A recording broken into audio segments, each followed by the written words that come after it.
Pessoal, a essa altura da corrida eleitoral, as pesquisas parecem bastante sólidas em indicar Bolsonaro consolidado na liderança, um grande aumento de intenção de voto, segundo as pesquisas, pelo candidato do PT, Fernando Haddad, indicado por Lula, uma estagnação de Ciro em terceiro lugar e o que me parece uma situação muito difícil, muito complicada, quase desesperadora para Marina Silva e Geraldo Alckmin.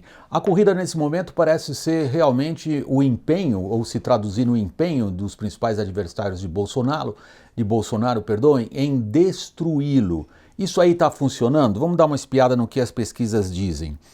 Bolsonaro parece ser muito mais beneficiado por uma enorme onda de indignação e raiva popular, onda essa que ele não foi exatamente o criador, mas uma onda que encontrou nele uma expressão muito viva em termos de preferência do eleitorado. Essa onda, porém, é um pouco difusa. Freá-la não é fácil para qualquer adversário. Como é que os adversários estão se comportando neste ponto, em tentar frear Bolsonaro? Está funcionando a onda de destruição? Em parte está.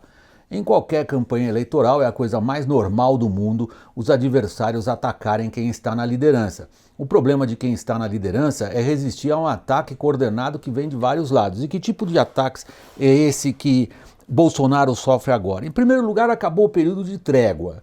O período que ele foi muito beneficiado depois do atentado, que mudou bastante esta eleição e que permitiu que ele respirasse, justamente quando a artilharia pesada contra ele estava sendo montada.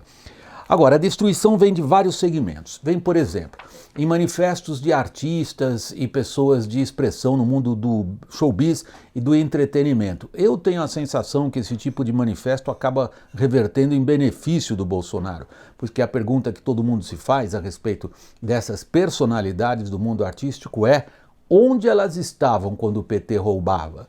A outra parte dessa destruição vem de posicionamentos públicos de figuras importantes do mundo empresarial, do mundo acadêmico, do mundo jurídico, gente não necessariamente comprometida com plataformas do que a gente costuma chamar de esquerda no Brasil.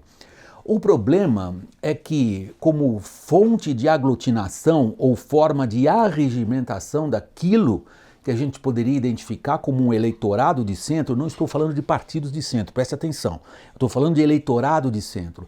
A postura dessas mesmas figuras, que são muito diversas entre si, é prejudicada exatamente pelo mesmo ponto que favorece Bolsonaro. Há uma onda popular que o carrega e essa onda, no momento, vê com muito descrédito figuras que de repente se colocam em público dizendo vamos defender a democracia. Nada contra essas figuras nesse sentido. O que eu estou analisando é qual o provável, possível efeito político do que elas propõem. Vejam, por exemplo, há empresários muito importantes, empresários de nome, empresários de respeito, dizendo vamos tentar evitar que a candidatura Bolsonaro triunfe. Boa parte desses empresários abre também contatos, abre canais paralelos, pensando na possibilidade de um governo Bolsonaro. Não seria mais adequado ajudá-lo a montar uma equipe de governo que favoreça uma abertura e mais liberdade e um outro ambiente de negócios na economia? É por isso que eu digo que, do ponto de vista político, nem sempre falta de coerência acaba ajudando. Os partidos, e aí sim eu venho para as agremiações, sobretudo as fisiológicas, chamados de centro, estão bastante desmoralizados do ponto de vista da corrida eleitoral.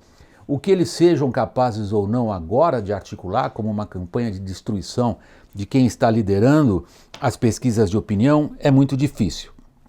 Vamos então agora aos principais adversários de Bolsonaro neste momento da corrida eleitoral. Eles são basicamente o PT, através de Fernando Haddad, que é o dedaço indicado pelo presidiário Lula, e Ciro Gomes, do PDT. Olha, às vezes os dois dão a impressão de fazer aquele papel que a gente vê em filme policial americano, sabe, o bad cop e o good cop, assim, o policial bonzinho que fala pro prisioneiro, olha, deixa comigo que eu resolvo a tua vida, conta pra mim que eu quero saber. E aquele policial mauzão que ameaça dar porrada. Olha, não importa se entre Ciro e o PT há algum tipo de cooperação. No ponto de vista tácito, do ponto de vista dos fatos, é o que acaba acontecendo.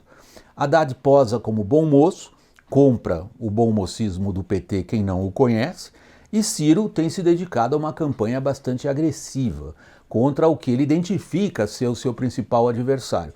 É uma luta complicada para o Ciro. Ele tem que atacar o Bolsonaro por um lado, porque ele, Ciro, se coloca na posição de ser o melhor antibolsonarista que existe e, ao mesmo tempo, não quer deixar de criticar o PT, ainda que sejam críticas um pouco na tangente e preocupadas em poupar Lula. O problema do Ciro é que ele me parece que está cometendo um erro que eu gostaria de comparar ao que aconteceu quando Hillary Clinton enfrentou Donald Trump 2 anos atrás. Uma coisa era criticar o candidato oponente, Hillary criticar o Trump. A outra é criticar o eleitor. E Hillary cometeu esse erro quando ela chamou os eleitores de Trump de deploráveis, gente deplorável.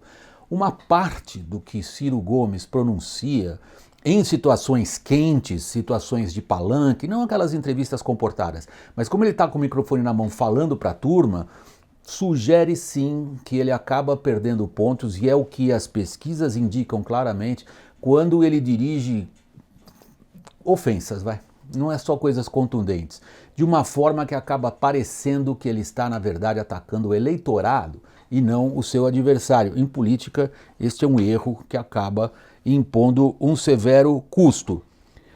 A pergunta que está na cabeça de todo mundo, na minha também, eu vou colocar mesmo como pergunta, eu não tenho uma resposta definitiva para ela, eu não sou charlatão, não venho aqui enganar ninguém, dizer que eu tenho bola de cristal, é a seguinte: o cenário atual pode mudar muito ainda? As pesquisas mostram que em 2014, na reta final são assim 3 dias, 4 dias antes das eleições, mudou. Ali houve uma inversão de segundo e terceiro lugares e uma movimentação muito grande nas pesquisas que detectavam as intenções de voto, mas não mexeu em quem estava em primeiro. Os cenários de segundo turno continuam muito indefinidos e as últimas pesquisas mostram que Bolsonaro teria grandes dificuldades, se é que não perderia de todos os outros possíveis adversários dele num segundo turno. É óbvio que a última esperança, por exemplo, de uma candidatura como do Alckmin é uma improvável, como eu chamo, articulação em torno de um centro que eu vejo hoje esfarelado, não só em termos das agremiações políticas que se dizem de centro, mas principalmente das preferências de um eleitorado que a gente poderia, na falta de uma palavra melhor, caracterizar como um eleitorado de centro. Haddad aposta que ganha votos fazendo uma campanha muito mal disfarçada, dizendo que no fundo ele liberta Lula. Será que libertar Lula, prometer isso, traz muitos benefícios eleitorais para o Haddad? E o Ciro, como eu disse, ele acha que ganha votos apresentando-se como o melhor anti-Bolsonaro que existe, além de se apresentar como alguém capaz de enfrentar também o PT. Por último, está a posição do líder, da posição de Jair Bolsonaro. Me parece que o principal adversário dele nesse momento é ele mesmo. Em primeiro lugar, a bagunça que a campanha muitas vezes traduz quando um monte de gente fala sobre um monte de assuntos e deixa as pessoas em dúvida. Para alguém como ele, que vem de uma postura de segurança, deixar essa bagunça correr traduz exatamente insegurança. Até o próximo vídeo.